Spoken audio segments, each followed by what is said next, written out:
kaasina halkaasi joogi doonaan iyagoo ku sababeeyay faragelin sheegeen maalmihii ugu dambeeyay ka socday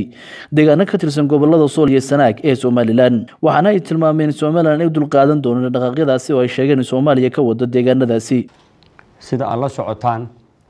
bariyahan waxa ay dawladda Soomaaliya ku kacday falal xaalad abuura ama colaad abuura gudaha Somaliland tusaale ahaan magaalada la yiraahdo Qoriley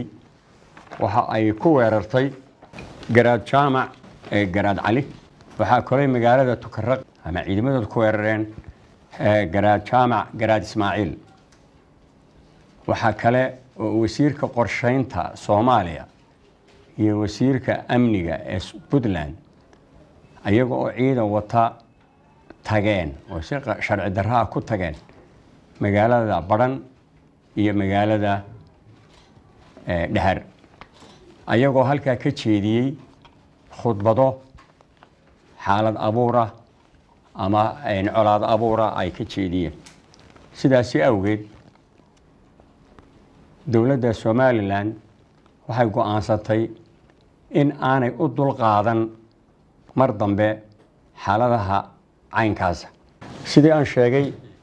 ciidanka Somaliland xuduudiisa ayuu ku sugan yahay waxaanu fadhigiisu yahay magaalada la yiraahdo Tukarraq sidaa daraadeed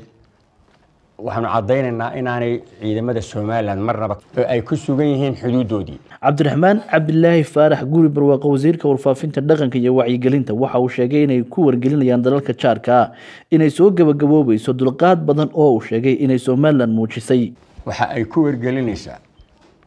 dawladaha dariska ee geeska Afrika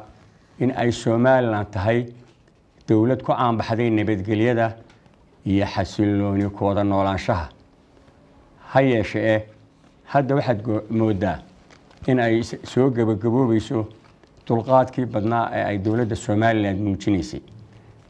dadweynaha reer Somaliland ciidamada qaranka dawlad waxay heegan u yihiin in ay dalkooda daafacaan waxa ay kale oo ku wargelinaysaa dawladda Soomaaliya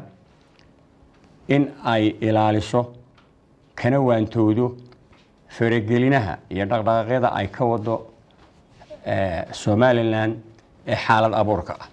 waxaanu ka codsanaynaa in ay ku waantoodo wada noolaashihii iyo isu socodkii iyo nabadgelyadii deegaanka asalku ahaa Maxamed Kuraase Home Cable TV Hargeysa